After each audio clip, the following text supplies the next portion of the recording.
Por eso decimos que el placer es el principio y fin del vivir feliz, pues lo hemos reconocido como bien primero y connatural, y a partir de él hacemos cualquier elección o rechazo, y en él concluimos cuando juzgamos acerca del bien, teniendo la sensación como norma o criterio. Y puesto que el placer es el bien primero y connatural, no elegimos cualquier placer, sino que a veces evitamos muchos placeres cuando de ellos se sigue una molestia mayor. Consideramos que muchos dolores son preferibles a los placeres, si, a la larga, se siguen de ellos mayores placeres.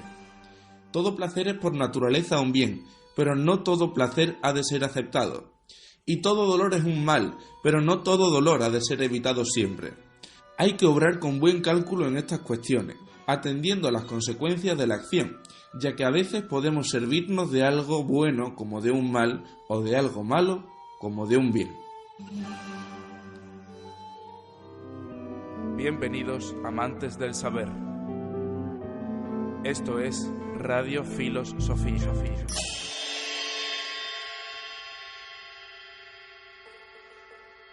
Bienvenidos, amantes del saber, a un nuevo programa de Radio Filosofía, y en esta ocasión nos vamos a hablar de un filósofo que lo tenemos constantemente en redes sociales, con una filosofía hedonista que os vamos a explicar a continuación, y que conviene que, como siempre hacemos, empecemos hablando un poco de la historia de este personaje. De su contexto histórico no tanto, pero lo hemos repetido muchísimas veces con todos los filósofos que le son coetáneos. Epicuro nace en Samos en el año 341 a.C., siempre hablamos de fechas aproximadas, y era el cuarto de su familia, el cuarto de todos sus hermanos. Igualmente sabemos que su formación se especiaría desde muy joven con un espíritu crítico y con gran deseo de conocer. Así que empezaría desde muy joven, con 14 años ya era alumno de Pánfilo, a estudiar la filosofía.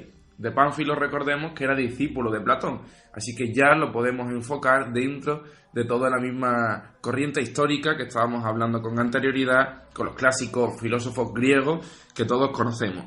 Con 18 años, en el año 323 a.C., marcharía a Atenas para poner el broche de oro a la formación juvenil que se daba en la Grecia clásica, con la formación militar, el servicio militar obligatorio para todos los griegos.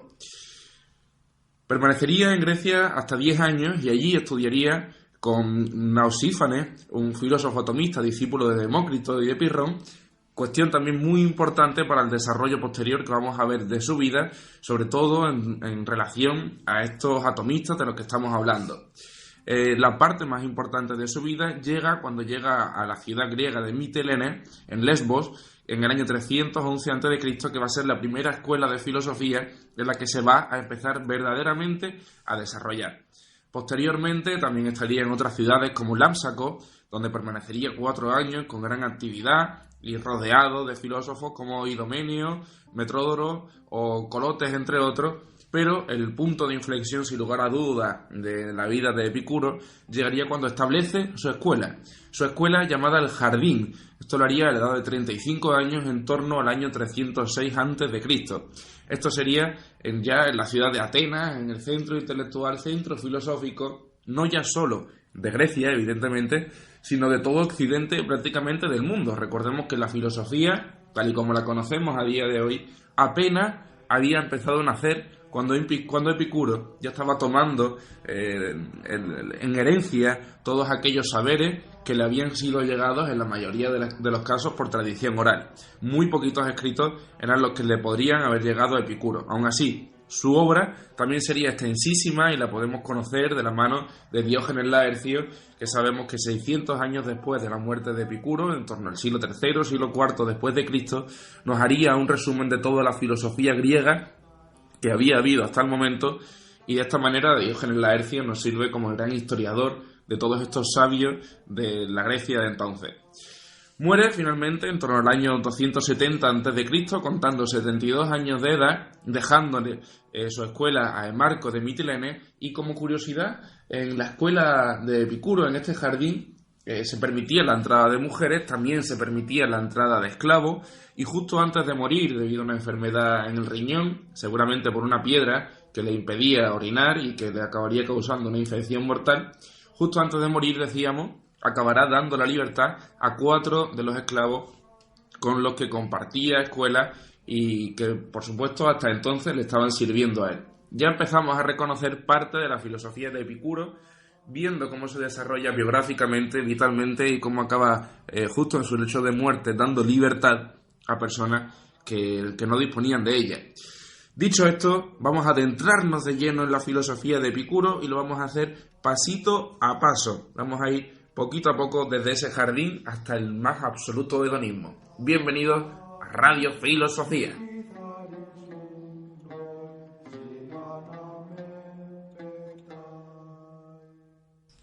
Como comentábamos, vamos a hablar de este hedonismo, de un hedonismo racional, pero antes de adentrarnos en este concepto que es absolutamente profundo y de una complejidad que trasciende lo que encontramos a día de hoy en redes sociales, sobre todo, y en algunos autores, conviene, decíamos, que tratemos antes algunos puntos de su filosofía. Como has dicho tú, y es posible verlo en cuanto a las referencias que has hecho sobre cómo llevó su vida, Epicuro es, además de filósofo, un maestro vital. Epicuro es alguien que nos está enseñando entonces que su pensamiento no va a ser un pensamiento exclusivamente racional o teórico, sino una filosofía práctica.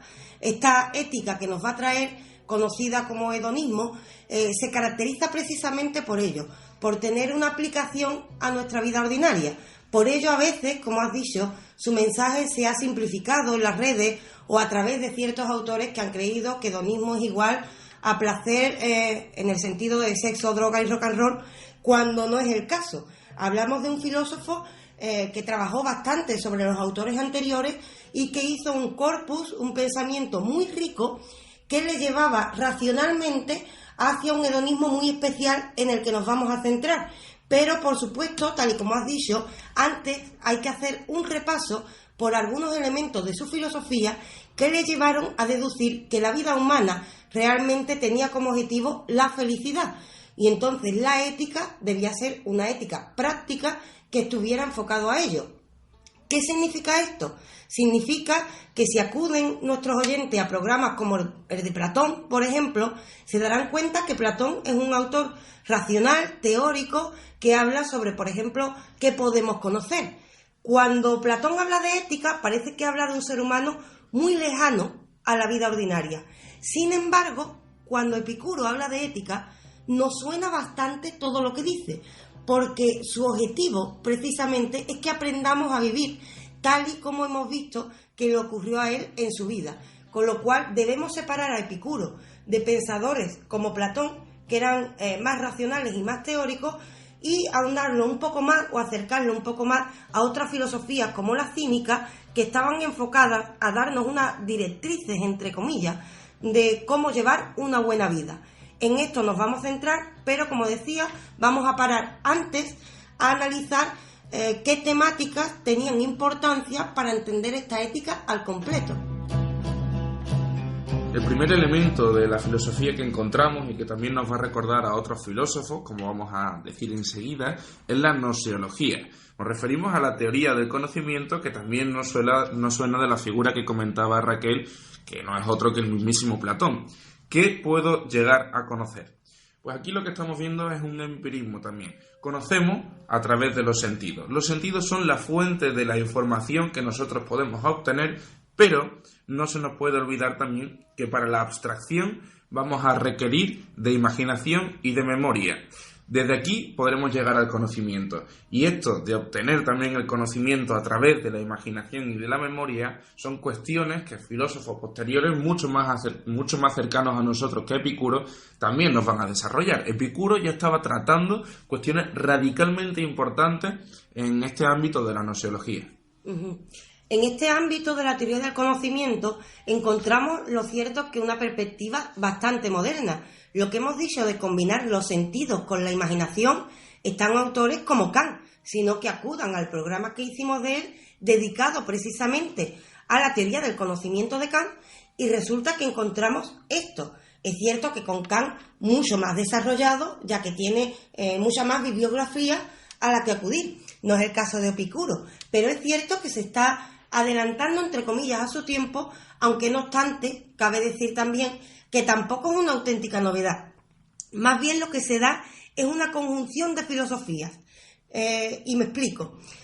Para empezar, Platón había dicho que los sentidos era algo de lo que no cabía fiarse, es decir, aparta los sentidos y se fía exclusivamente en la racionalidad. Si le preguntáramos a Platón qué podemos conocer, nos diría: para que el conocimiento sea verdadero, debe ser racional y debe adquirirse a través de la intuición o a través de elementos intelectuales. Sin embargo, si acudimos a otros autores como Aristóteles o algunos presocráticos, veremos que si le preguntamos qué podemos conocer, nos dirán que es muy importante acudir a la información que nos da nuestros sentidos. ¿Qué hace Epicuro? Fundir ambos elementos. Epicuro nos trae los sentidos como de tremenda importancia para conocer y de tremenda importancia por la concepción que tiene del ser humano, como veremos en el siguiente punto, y igualmente nos va a traer ese elemento intelectual, pero relacionado con la imaginación y la memoria. En esa conjunción lo que vemos es que por una parte recibimos estímulos visuales, auditivos o de cualquier tipo a través de nuestra sensibilidad. Esos estímulos que recibimos son filtrados por nuestra memoria, los memorizamos, los guardamos, y con la imaginación puedo acudir a esa memoria que ha grabado, entre comillas, lo que ya he vivido. De esta forma lo que hago son conceptos y puedo hacerme una idea de qué es lo que encuentro en la realidad. Esto parece ajeno a la ética, pero como veremos un poco más adelante en el programa, no lo es. Seguimos con el segundo punto de esta filosofía a tener en cuenta y llegamos a la física, una filosofía de la naturaleza que va a tener carácter materialista. Antes hablábamos, cuando mencionábamos los puntos biográficos de nuestro autor, que tendría influencia de Demócrito entre ellos, y estamos llegando al atomismo. La principal diferencia de Epicuro con estos atomistas es que Demócrito y Leucipo nos van a hablar de determinismo. Y Epicuro lo que hace es introducir el azar, una cuestión también de suma importancia en su filosofía, porque de este azar va a ser fruto la libertad, que igualmente nos va a facilitar la ética. Si no tuviésemos la ética, no tendría razón de ser si los seres humanos no tuviésemos cierta libertad. Y el que tengamos libertad viene determinado, nunca mejor dicho, porque hay muchas cuestiones en la mayoría de nuestra vida que se rigen por puro azar. Nuestra vida no viene exclusivamente limitada por los designios de los dioses, cuestión también esta de los dioses que trataremos más adelante, sino que son cuestiones que van surgiendo sin que nosotros podamos hacer nada por preverlas, por evitarlas o por provocar que sucedan. Uh-huh. Y es que hay que tener en cuenta este elemento, aunque parece ajeno, aunque la física parece algo muy ajeno a la ética, no lo es porque, para empezar, cuando hablamos de física en Epicuro y en todos los autores de esta época, no estamos hablando de física tal y como la entendemos hoy a este campo del saber. Estamos hablando de filosofía de la naturaleza, de preguntarme de qué están hechas las cosas. Y cuando introduce el azar, como bien has dicho, lo cierto es que con ello lo que hace es darnos responsabilidad. Al darnos el azar y no está determinado, la libertad conlleva una responsabilidad, y ahí es donde tiene sentido la ética. Si no fuésemos seres responsables, no tendría ninguna importancia. Por ello, como vemos, no solo la teoría del conocimiento tiene relevancia para la ética que vamos a desarrollar después, sino la física. Y la física porque, como has dicho, la realidad, analiza un poco, cuando le preguntamos a Epicuro de qué está hecha la realidad, nos dirá que de átomos, de vacío y de espacio. Esto es plenamente coincidente con los atomistas que hemos dicho que podríamos tratar en otra ocasión. Los atomistas serían Leucipo y Demócrito, de los que recibe influencia, pero él mete este elemento azaroso, y lo cual hace que se diferencie mucho de estos, y también que resulte muy coincidente con autores como Aristóteles, ya que está metiendo la realidad desde un punto de vista material, separándose de nuevo de la concepción platónica, ya que para Platón la realidad física no era real como tal, es decir, era un mundo engañoso. De nuevo vemos cómo se está separando de una filosofía que, ojo, era la mayoritaria en la época que le toca vivir a Epicuro, pero aparece un poco a contracorriente para defender una condición materialista, lo cual además tiene bastante importancia en cuanto a que si soy o somos todos un ser material, hay que atender también a esos aspectos relacionados con la materia para intentar obtener la felicidad a través de un comportamiento ético. Esto lo cierra Epicuro también de una manera magistral y nos dice que nada surge de lo que no existe. Insistimos en que no tenemos que mezclar el mundo material con el mundo de los dioses, como vamos a explicar enseguida. Lo que nos está diciendo Epicuro es que todo lo que existe ha surgido de otra cosa material. Todo tiene una causa, aunque nosotros no la conozcamos. Y este punto también nos sirve para recordar el libro del Kybalión, escrito por una obra anónima que se dice fue escrita por los tres iniciados y a quien también le dedicamos un programa. Partimos de que todo tiene una causa en el cosmos y más aún en el mundo material en el que nosotros nos manejamos. Seguramente Epicuro no se referiría al cosmos, pero nosotros desde la perspectiva del siglo XXI y con todos los avances que conocemos, sabemos que el universo se rige por cuestiones de causalidad y no por puro azar. Más allá de que pueda ser caótico, siempre hay un punto que sirve de inicio a todo y que, insistimos, es ajeno a Dios. Y vamos a iniciar este punto enseguida de los dioses. Pero antes hay que hacer una aclaración porque hemos hablado de que para Epicuro es importante tener en cuenta el azar y al mismo tiempo nos está diciendo que todo tiene una causa. ¿Se está contradiciendo? No. Está combinando dos elementos que están en la realidad. Hay una parte que es azarosa y eso no implica que no podamos encontrar una causa. La causa puede ser efectivamente el azar en algunas ocasiones, con lo cual está hablando de una física bastante moderna, si nos fijamos en la concepción que nos está dando. Y sobre todo también señalaría que en cuanto a las referencias que has hecho al Kybalión, no podía ser más acertada en un sentido. Cuando veamos todo el desarrollo de la ética de Epicuro y lleguemos al final del programa, seguramente nuestros oyentes podrán percibir cómo realmente la concepción que nos da Epicuro, tanto de la realidad como de la ética, es muy afín a muchos pensamientos orientales, lo cual realmente nos hace pensar que no estaba tan lejano de este tipo de sociedades herméticas que realmente reciben influencia de Oriente. Por explicar mejor esto que estábamos comentando del azar con la causalidad, algunas veces cuando nosotros nos encontramos en la calle y de casualidad, como nosotros diríamos, y no Epicuro, nos cruzamos con una persona conocida a la que hace mucho tiempo que no vemos, podremos decir que ha sido producto absolutamente del azar que nos hayamos cruzado, pero en realidad no. Lo que ocurría es que yo me determiné a estar en ese punto en la calle en ese determinado momento y esa persona, por sus circunstancias ajenas a las mías y que yo no conocía, también estaba en la misma ciudad que yo y en el mismo punto que yo. Es decir, hay una causa que nos ha llevado a cada uno de nosotros a encontrarnos en un mismo punto. Lo podemos llamar azar porque no conozcamos exactamente cuál fue el principio, pero en realidad sí que hay causas que nos han llevado a que coincidamos en el tiempo y espacio. Pero que además son compatibles con la concepción de azar. De Totalmente. hecho, el azar es un factor que se tiene en cuenta en la física, en las combinaciones de átomos, por ejemplo, de las que hemos hablado. Es decir, el azar no significa que las cosas sean incontrolables, son incontrolables para nosotros como seres humanos porque no somos algo tan importante como nos creemos, pero la naturaleza va a la suya. Y en esa naturaleza hay un factor, igual que hay otros factores de causalidad, hay otro factor que es el azar, y ambos son compatibles. Parece algo complejo y contradictorio, pero no lo es. Epicuro está enriqueciendo la realidad con ella en lugar de mostrarnos solo un aspecto de la misma.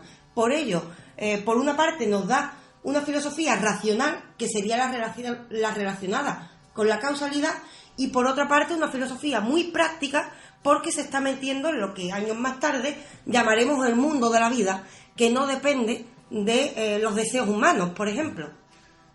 Ha dado Raquel también en una de las claves bajo mi punto de vista, y es que en la mayoría de los casos cuando intentamos entender el mundo, lo intentamos hacer desde una perspectiva individual.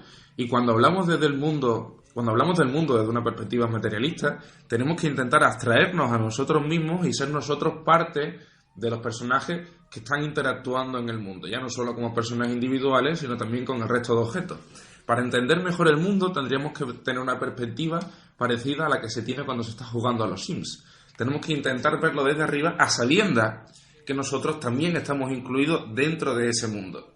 Y de este materialismo también vamos a hablar, ahora ya sí, con la teología. Y es que Epicuro no le presta excesiva atención a esta teología, tan solo en un sentido teórico. Tampoco podemos decir que Epicuro fuese ateo porque habla de los dioses. O sea, para Epicuro los dioses existen, solo que no están en el mundo material, están en otro plano. Y se preocupan de otras cuestiones que no tienen nada que ver, en principio al menos, con las cuestiones materiales del mundo en el que vivimos los humanos. A mi juicio, la concepción que hace Epicuro, de hecho, de la divinidad es prácticamente una genialidad, ya que se quita de problemas. Él es filósofo y él se siente un ser humano que está inmerso en el mundo. Y no es que le dé igual exactamente qué ocurre con los dioses, pero sí le es ajeno para llevar a cabo una vida humana. Es decir, él considera que puede teorizar por interés filosófico sobre la divinidad, pero eso no va a tener ninguna implicación en mi vida ordinaria. Y como no tiene ninguna implicación en mi vida ordinaria y resulta que la filosofía, a su juicio, debe enfocarse en la mejora de la vida de los individuos, resulta que la divinidad no tiene nada que decir en ello. Como bien dices tú, está en otro plano y al estar en otro plano tendrá otras normas y tendrá otro funcionamiento. Él sabe que está en el plano del mundo terrenal, está en el plano del mundo humano y de ese es del que se quiere ocupar. No se trata de que sea ateo, se trata de que considera que acudir a los dioses, pedirles ayuda o incluso culpar a los dioses por las desgracias humanas es un absurdo, ya que pertenece a un mundo que en el fondo le es ajeno. Otra cuestión también de suma importancia que nos menciona Epicuro es que los dioses no tienen ética. Los dioses actúan a la manera en la que los dioses deben actuar, que insistimos es completamente ajena al mundo humano. Esto quiere decir también que los dioses no pueden ser modelos del mundo humano. Ningún ser humano se puede equiparar, se puede intentar igualar a la figura de un dios. Entonces, si lo que estamos intentando es estudiar el mundo material y el mundo humano, los dioses no tienen cabida para intentar explicarlo. Insistimos en que Epicuro no sería ateo porque en el momento en el que se reconoce la existencia de los dioses, se dice que los dioses no tienen ética, damos por sentado que efectivamente Epicuro concebía la existencia de un lugar, podríamos decir, en el que estos dioses habitaban y que era un lugar ajeno por completo a la vida humana, más allá de que ellos pudiesen regir con sus leyes lo que ocurriese en la vida humana. Pero la ética, que es lo fundamental, es una cuestión que solo tiene que ver con las personas que habitamos en el mundo material.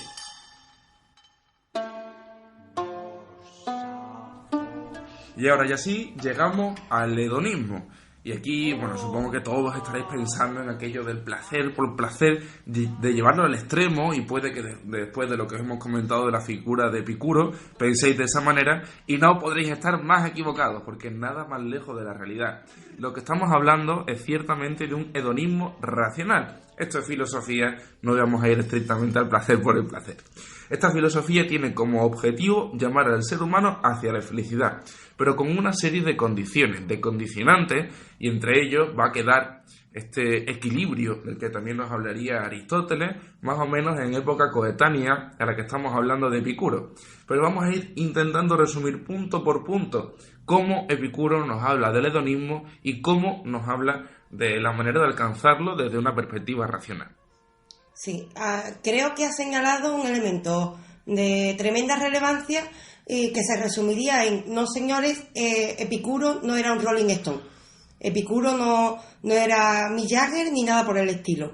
Epicuro era filósofo y lo que ocurre es que se le llama hedonista porque lo que busca es la felicidad y el placer. Pero ojo, como es filósofo, lo primero que tenemos que definir qué es el placer y qué es, por supuesto, esa felicidad, ya que dependiendo de la concepción de felicidad que uno tenga, concebirá de una forma u otra los placeres y esta concepción hedonista. Con lo cual, lo primero que vamos a hacer entonces, ¿cuál es la concepción de felicidad de la que nos está hablando Epicuro? Se resume en dos elementos que no debemos olvidar en todo lo que nos resta del programa. Uno de ellos se llama autarquía. La palabra suena rara, pero la resumimos con lo siguiente. Autarquía es la condición que nos hace libres, es decir, para ser felices debemos ser libres. Hay que conseguir autarquía, autonomía, diríamos nosotros. Y la segunda condición que nos lleva a la felicidad es lo que llama ataraxia. Esta ataraxia es más o menos la paz espiritual, pero no en un sentido del alma que va a otro mundo. No lo traigamos al siglo XXI, dejémoslo en el cuarto antes de Cristo. Es una paz interior. De hecho, si lo queremos comparar con algo, que sea con esas concepciones orientales que nos hablan de encontrar el equilibrio, nos hablan de encontrar el nirvana, concibámoslo más de esta forma, es decir, es vivir en paz, con lo cual esa felicidad que está persiguiendo Epicuro a través de la ética hedonista, lo que nos pide son dos cosas: ser libres y vivir en paz. Como vemos, no tiene nada que ver con la vida de sexo, droga y rock and roll, que a veces se relaciona erróneamente con el hedonismo. Esto es uno de los fallos que vamos a encontrar más graves, sobre todo, ya decimos, en las redes sociales y también en las filosofías de autoayuda que nos empujan directamente a concebir que el dolor no existe en el mundo, cosa que todos sabemos que es una mentira horrible y más dolorosa que beneficiosa para nuestra salud mental, sobre todo, y desde luego merece la pena ser desmontada para que nos demos cuenta, no ya de lo que es la vida, porque desafortunadamente esa pregunta será eterna y nunca le encontraremos una respuesta, sino más bien para conocer de qué manera podemos llegar a alcanzar cierto punto de equilibrio y cierto punto de felicidad en nuestras vidas. Aprovecho, Marco, que ha señalado esto, porque a mi juicio estamos en una era que prácticamente nos quiere obligar a ser felices. Si nos damos cuenta, las personas normalmente, y seguramente todos hemos caído alguna vez, entonemos un mea culpa porque para nada estamos fuera de la sociedad, cuelgan, por ejemplo, sus fotos en las redes, pero las fotos en las que están bien, en las que están felices, para mostrar nuestra cara más bella. ¿Es esa la cara de la realidad? Pues resulta que no. Cuando te refieres a la autoayuda, yo diría además un elemento que me parece de tremenda importancia, y es que lo que hace es meternos en otra realidad.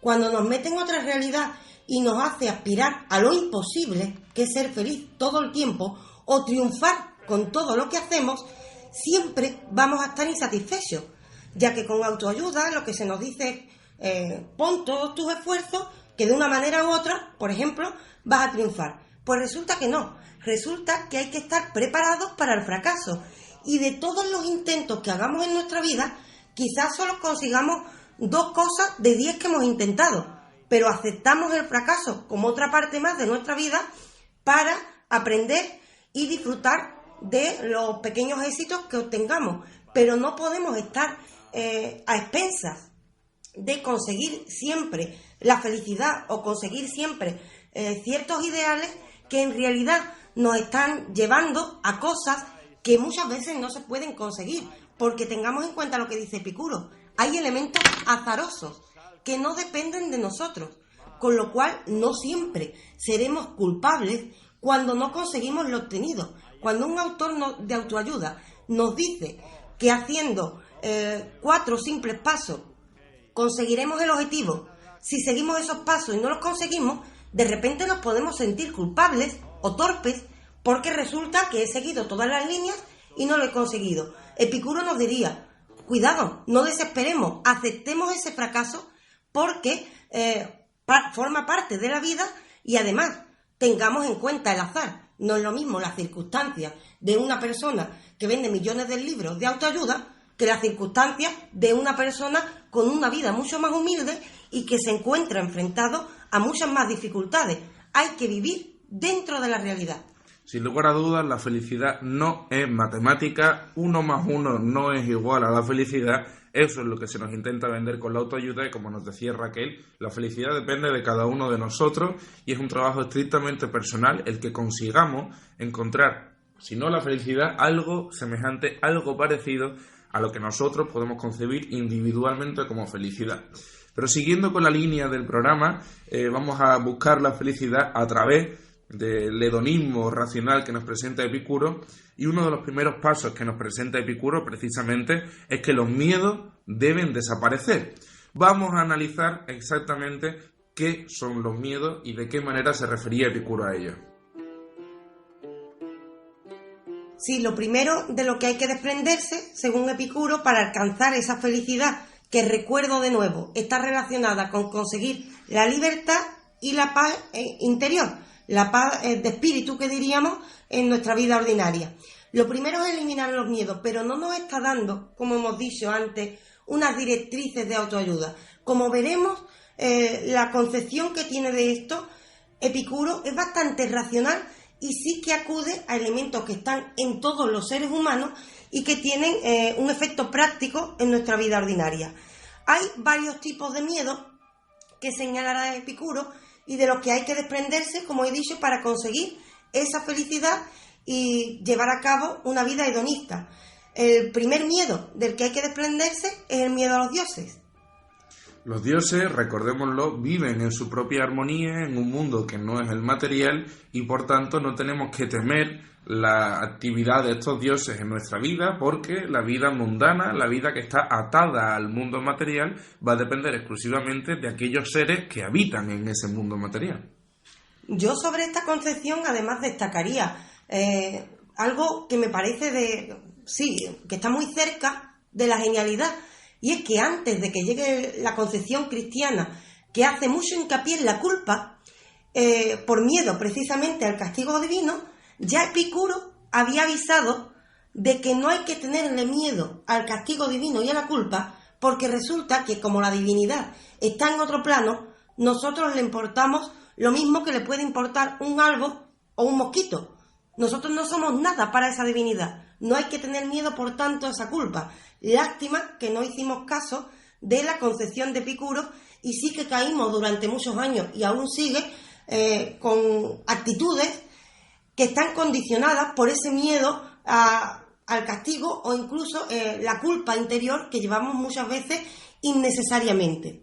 Sin pretender caer en ateísmo, tengamos en cuenta que si los dioses prestasen atención a las 7.000 millones de personas que estamos habitando en el planeta Tierra, no habría ningún mal en el mundo y todo sería absolutamente bello y fantástico, y somos conscientes de que eso no es así. Insisto, no quiero caer en un plano ateo, pero sí que podemos deducir lo que ya nos estaba adelantando Epicuro, de que los dioses no se pueden preocupar de lo que pasa en el mundo material centrándose en cada persona, sino que las personas, como parte del mundo en el que habitamos, le reclamamos a los dioses la misma atención que una hormiga o que un mosquito, como nos estaba comentando Raquel. Desde aquí vamos a seguir también al segundo punto que nos dice Epicuro que tenemos que renunciar también, que es el miedo que sentimos a la muerte. Con el miedo a la muerte, esto también es una cuestión que durante muchísimo tiempo ha atormentado a la humanidad, y hay una paradoja que lo explica bastante bien y que vamos a analizar también con un poco de pausa. Mientras estamos vivos, tenerle miedo a la muerte es ridículo porque estamos vivos, y cuando nos morimos ya no estamos vivos, por tanto no podemos siquiera tenerle miedo a la muerte.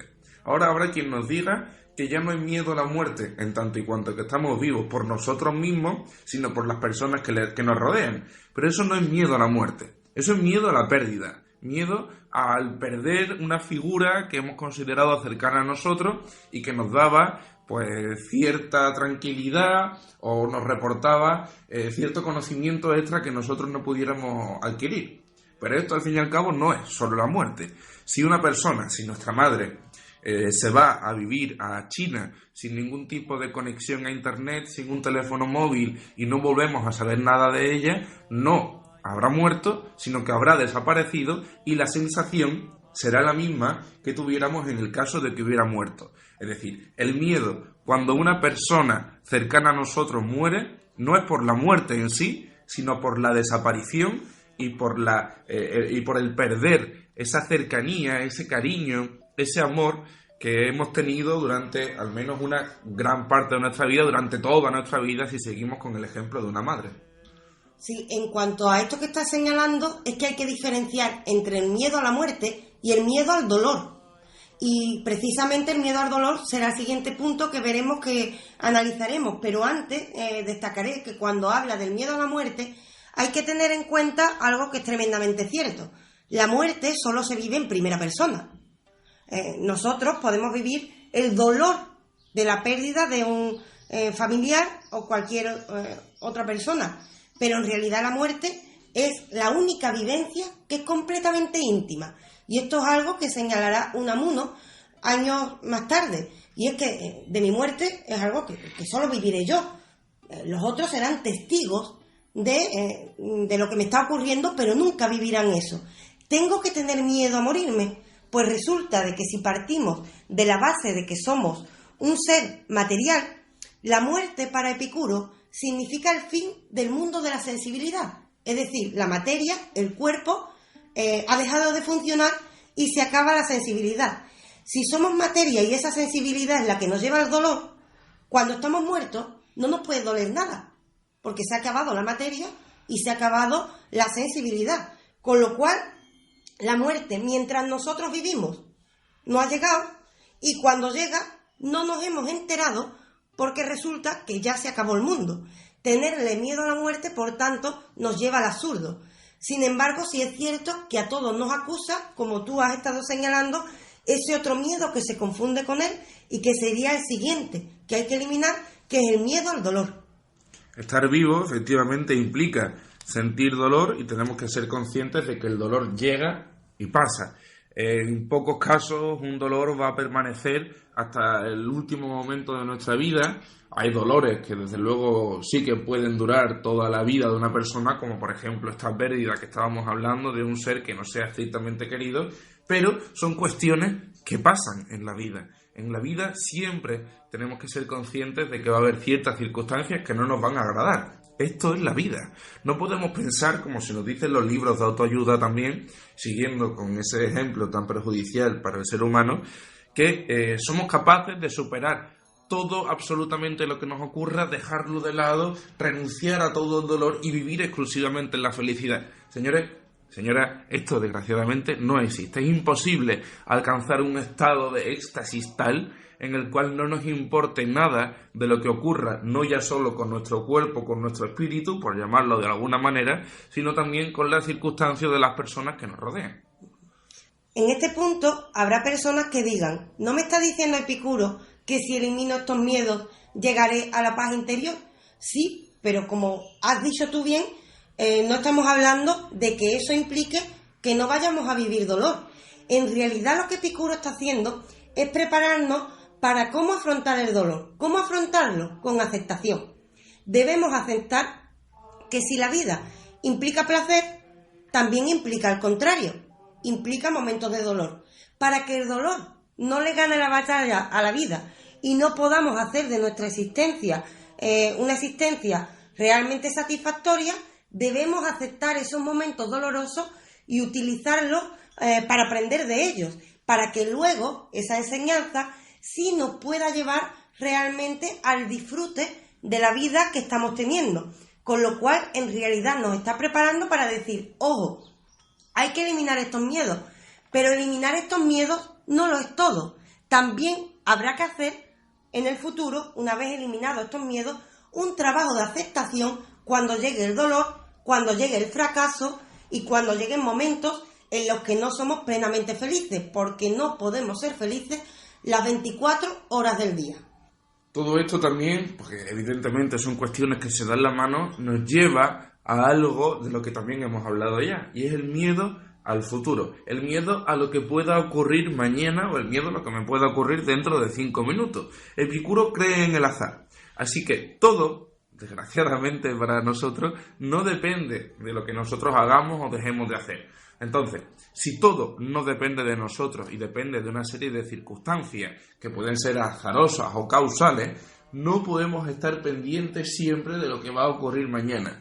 También tengamos en cuenta, lo hemos tratado precisamente en el programa de la semana pasada, que somos personas futuristas. Somos seres que vivimos proyectados al futuro, lo cual no quiere decir que tengamos que vivir con miedo al futuro. Es que estemos orientados al futuro, como dijimos en el programa de la semana pasada, no implica que por ello seamos esclavos del futuro. Eso precisamente es lo que nos está diciendo Epicuro. Podemos proyectar unas ideas, podemos tener unas expectativas, pero como hemos dicho, hay que estar preparados para aceptar si esas expectativas no se cumplen, porque a veces no se cumplirán precisamente por ese elemento azaroso al que está haciendo referencia.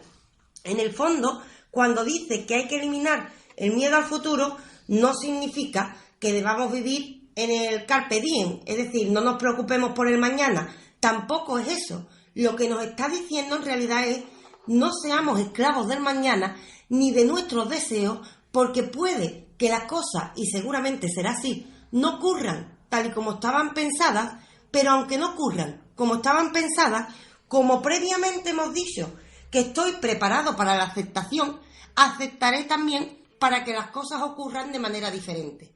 Como vemos, con la eliminación de estos miedos a los que hemos hecho referencia, aparece una ética, de momento, en la cual ha influido tanto su concepción materialista como la concepción de la física, a la que hemos hecho referencia anteriormente. Es decir, nos está diciendo, por ejemplo, que no debemos tener miedo a la muerte debido a nuestra condición material, como hemos explicado ya anteriormente. Nos está diciendo también que no debemos tener miedo a los dioses porque o al futuro, también por los elementos que hemos estado explicando, el azar que también aparecía en su física, y así poco a poco va construyendo una filosofía que se complementa entre los distintos aspectos. Por ello, la ética de Epicuro es todavía tremendamente actual. Hemos dicho entonces que la ética de Epicuro es hedonista porque persigue el placer. Cuando nos hemos preguntado por cómo conseguir esa ética hedonista, hemos dicho también que ese placer se relaciona con la felicidad, para lo cual hemos parado para preguntarnos cuál es esa concepción de felicidad. Al preguntarnos por esta concepción de felicidad, hemos dicho que es condición necesaria la libertad y la paz interior. Para llegar a esa libertad y paz interior, de nuevo, Epicuro nos ha dicho que hay que eliminar los miedos. Muy bien, imaginemos que hemos hecho todo esto. Ya está todo conseguido. Al eliminar los miedos, ya estoy en la ataraxia, ya estoy en la felicidad y ya estoy viviendo una ética hedonista. No, por supuesto, hedonismo hace referencia al placer, y definida ya cuál es la concepción de felicidad y cuál es la condición para conseguirla, es decir, quitarme los miedos, ahora tenemos que profundizar a qué se refiere Epicuro con placer. Y cuando Epicuro nos habla de placer, no nos habla exclusivamente de un tipo de placer, sino de tres, al menos, que están diferenciados y que nos van a servir para encontrar esa felicidad de la que estamos hablando. En primer lugar, tenemos que tener en cuenta de que Epicuro nos dice que nosotros somos personas materiales y somos, bueno, más que personas, somos seres materiales y somos seres espirituales. Esto quiere decir que vamos a tener por seguro dos placeres que son bastante claros y bastante fácilmente identificables. Los corporales, que son aquellos placeres carnales, y aquellos placeres que son sensitivos. El ejemplo más básico que podemos poner es el ejemplo de beber agua cuando se tiene mucha sed. Cuando nos encontramos en alguna ocasión de noche también, que nos podemos despertar con muchísima sed y bebemos agua, estamos encontrando un placer tal que nos permite volver a dormir. Cuando estamos en el desierto y no tenemos agua hasta que llegamos a un oasis, cuando lleguemos a ese oasis, el placer no estará completado hasta que bebamos agua. Y en ese momento nos sentiremos plenos, al menos en el ámbito material, en el ámbito corpóreo. Seguimos desde aquí al segundo que estábamos comentando antes, de que somos seres espirituales. ¿Cuáles son estos placeres espirituales, estos placeres que tienen que ver con el alma? Pues Epicuro también nos va a decir que son placeres innecesarios para que nos podamos desarrollar como personas, pero que también nos enriquecen y nos hacen ser felices. ¿A qué placeres nos referimos? Nos referimos al arte. Nos estamos refiriendo a ver un cuadro y sentir un placer visual, un placer espiritual. Nos estamos refiriendo a escuchar una pieza de música clásica y sentir cómo nuestra alma se eleva sobre nosotros, sin, por supuesto, tener en cuenta el concepto de alma con nada en concreto, sino intentando llevarlo inclusive al terreno espiritual. Lo que estamos viendo con este placer espiritual es que ya no es solo nuestro cuerpo, sino algo que también nos conforma a nosotros, se está sintiendo mejor gracias a ese estímulo que está recibiendo y que en principio es absolutamente innecesario para desarrollar una vida humana completa, como se entendería si nos estudiamos desde el plano exclusivamente biológico. Por último, llegamos al tercero de los placeres, que ya no tiene que ver con lo material y tampoco con lo espiritual. Estamos hablando de placeres innecesarios y no naturales. que tienen que ver exclusivamente con el plano social. Siglo XXI, estamos hablando de tener un cierto poder económico, de tener poder también político, o de tener cierto prestigio, reputación social, y esta serie de cuestiones que vemos absolutamente integradas en el estilo de vida que tenemos a día de hoy, como digo, en el siglo XXI, en cualquier país de Occidente y prácticamente del mundo, se persiguen estos placeres también superfluos. Yo, si pasara estos tres placeres al siglo XXI y atreviéndome, atendiendo sobre todo a las concepciones que hay en Internet sobre el hedonismo, lo simplificaría de la siguiente manera. Normalmente los placeres que él llama sensibles o que llama corporales, la gente los relaciona con el sexo directamente.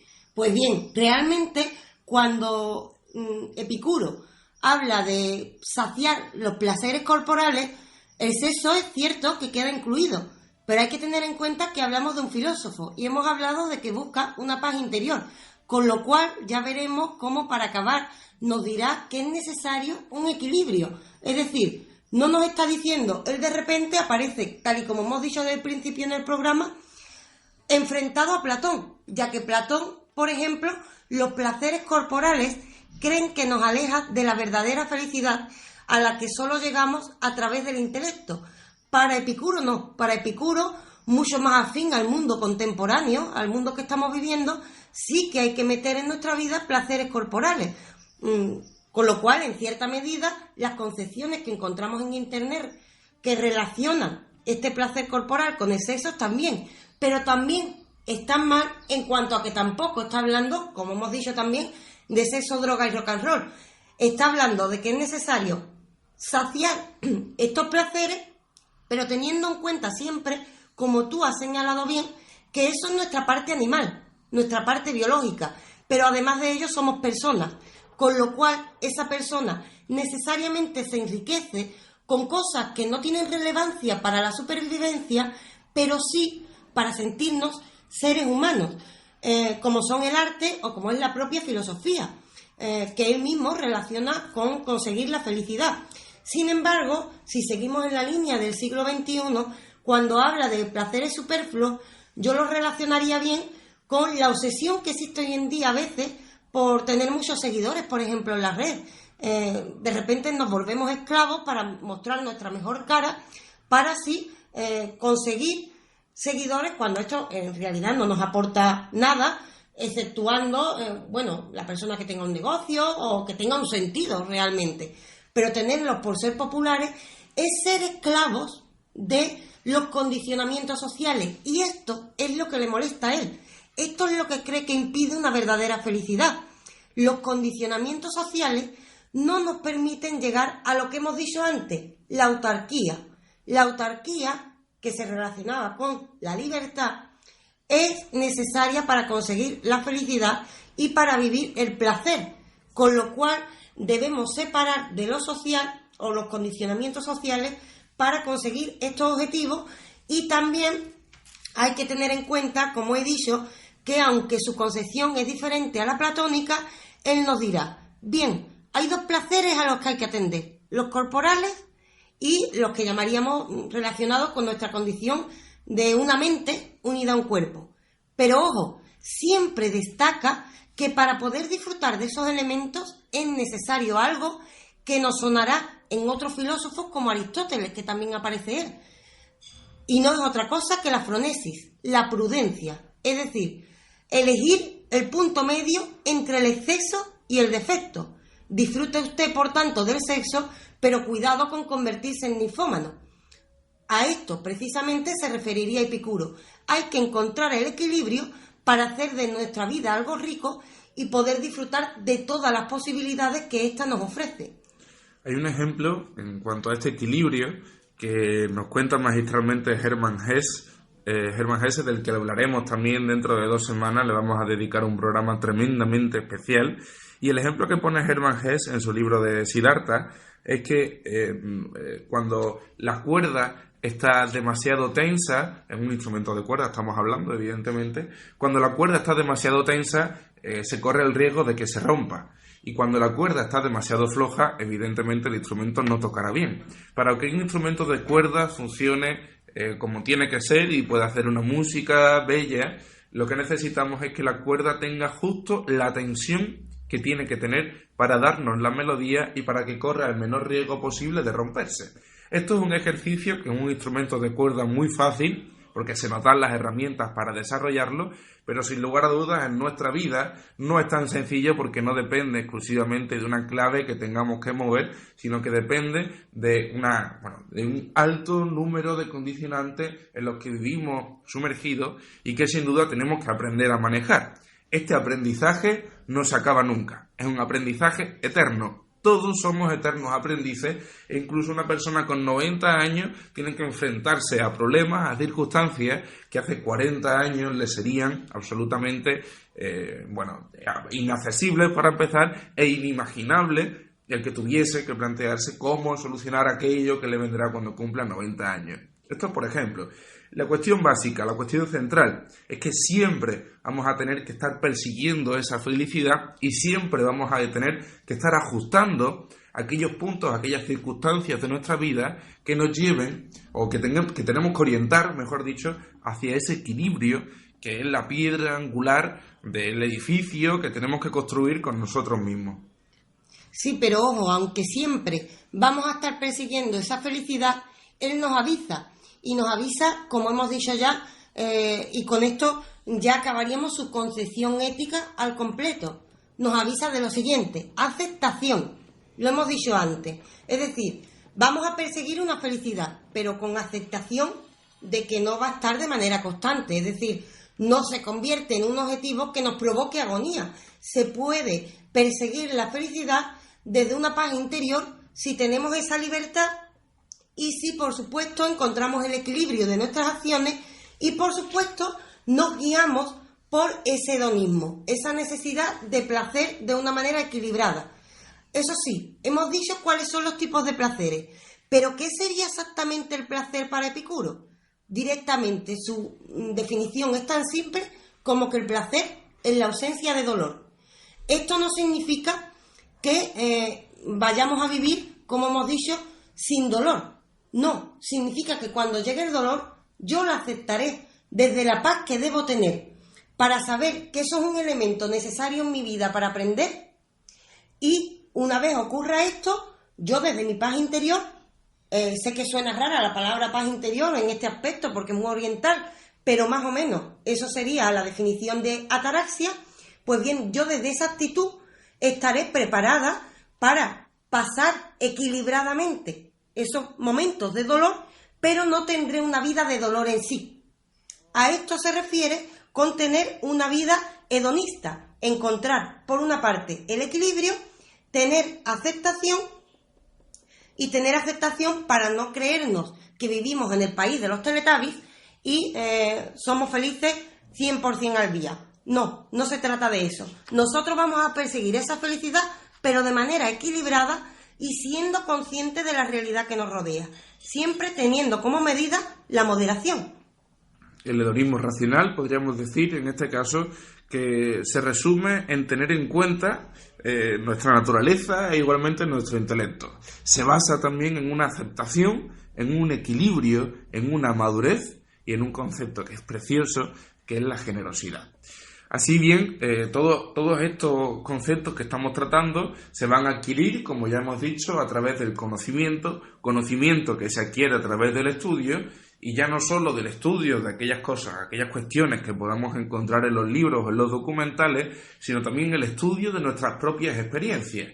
Siguiendo con el mismo ejemplo, me lo vais a tener que permitir, de Hermann Hesse, con este libro de Siddhartha, del que os he puesto el pequeño ejemplo del equilibrio.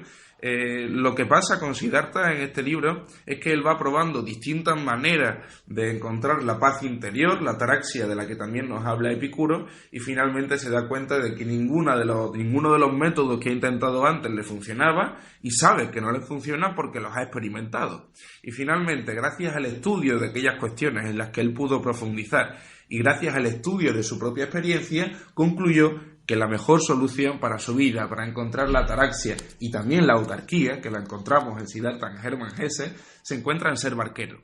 en sencillamente tener una vida, podríamos decir, llana, sin grandes sobresaltos, que se dedica exclusivamente a pasar la gente de un lado al otro del río y escucharles. Esa es la felicidad, el concepto de felicidad, algo parecido a lo que nos está haciendo ver Epicuro. Seguramente no tengamos que ser multimillonarios, no tengamos que ser Bill Gates. Seguro que no tenemos que ser multimillonarios y que no tenemos que ser Bill Gates para alcanzar la felicidad. Y seguro también que no vamos a encontrar la felicidad si teniendo una vida cómoda nos arrojamos hacia la mendicidad. En el equilibrio va a estar la solución. En el equilibrio, teniendo en cuenta que vivimos en Occidente, de una vida en la que podamos económicamente satisfacer todas aquellas pretensiones que nos hacen tener una vida estándar, sin olvidarnos, por supuesto, de que nuestro objetivo en esta vida debe ser exclusivamente la riqueza espiritual y la riqueza emocional, la riqueza en las cuestiones que tengan que ver con nosotros mismos y con las personas que nos rodean, sin olvidarnos, por supuesto, de que vivimos en un mundo material, en un mundo en el que no estamos solos y que compartimos no ya solo con más personas, sino con más seres que coexisten y cohabitan con nosotros. En definitiva, yo diría que cuando decimos tenemos que atender a que vivimos en el siglo XXI, una cosa es lo que decía Epicuro y otra cosa es que es cierto, no vamos a ser felices por ser ricos, pero también es cierto que las personas tienen que comer. Esto es una evidencia, es decir, decirle esto a una persona que, por ejemplo, me pongo en un caso extremo, vive en África y no tiene que llevarse a la boca, es realmente un absurdo. Es decir, Epicuro es consciente de que todo esto funcionará siempre y cuando estén suplidas nuestras necesidades vitales. Y con necesidades vitales hablamos de comer, tener un techo y, bueno, dormir. Hablamos de nuestra parte animal. Esa parte animal debe estar cuidada nuestra salud, nuestra alimentación, pero son las necesidades básicas. Lo de después no son necesidades. Lo que después está añadido, porque se me ha antojado este pantalón, esta camiseta, eso no son necesidades que nos llevan a la felicidad. Por eso, la riqueza no está relacionada con ella, pero sí la aceptación de que no debo ser el modelo que me dice la sociedad, sino debo aceptar que quizás, como has dicho, solo quiero ser barquero y si soy feliz con eso, pues eso es lo que debo ser. El equilibrio, como hemos dicho, y yo destacaría, de nuevo para acabar, la generosidad por una cosa que me gusta mucho de esta palabra. A pesar de que sé que suelo ser muy pesada con la etimología, generosidad viene del que genera. La palabra generosidad, fijémonos, normalmente se la aplicamos a alguien que comparte mucho, pero en su origen era a alguien que genera riquezas para los otros. Esto está relacionado precisamente porque el compartir nos enriquece a nosotros mismos. De repente no somos un ser cerrado, somos un ser abierto a un mundo y de repente podemos disfrutar también de ese mundo. No seremos felices si nosotros únicamente nos ocupamos de nuestra felicidad. Imagínense, nuestros oyentes tendrán personas a las que aprecien, sobrinos, madres, hijos. ¿Serían ustedes felices si cumplen todos sus deseos individuales, pero lo que tiene alrededor es infeliz? Si la respuesta es que sí, olvídese de la figura de Epicuro. Usted está más cerca de Bill Gates. Pero si la respuesta es que no, es que Epicuro puede ser un buen compañero de viaje en nuestras vidas. Y llegados hasta este punto, tras estas breves conclusiones y después de presentaros la figura de Epicuro y su filosofía, tenemos que llegar al final del programa agradeciendo, como siempre hacemos y sin pretender ser pesados ni mucho menos, que nos estéis acompañando en un nuevo programa de filosofía, que queráis conocer, que tengáis ansia de conocimiento y por supuesto también agradeceremos siempre que queráis que os acerquéis a nosotros con todas las preguntas que podáis tener o con las cuestiones que vosotros también hayáis avanzado y que queráis que desarrollemos en algunos de los programas de Radio Filosofía. También os anunciamos que ya se está acabando la temporada, tan solo nos quedan 2 programas más. Ya os hemos dicho que el último va a ser de Hermann Hesse y el penúltimo, el que vamos a tener la semana que viene, es sobre la figura de Rosa de Luxemburgo, una gran desconocida y sobre la que todos juntos vamos a aprender a la vez. Dicho esto, por nuestra parte nada más, desearos un feliz jueves, viernes, sábado, domingo, toda la semana, todo el mes, todo el año y por supuesto toda vuestra vida. Muchísimas gracias, nos vemos muy prontito.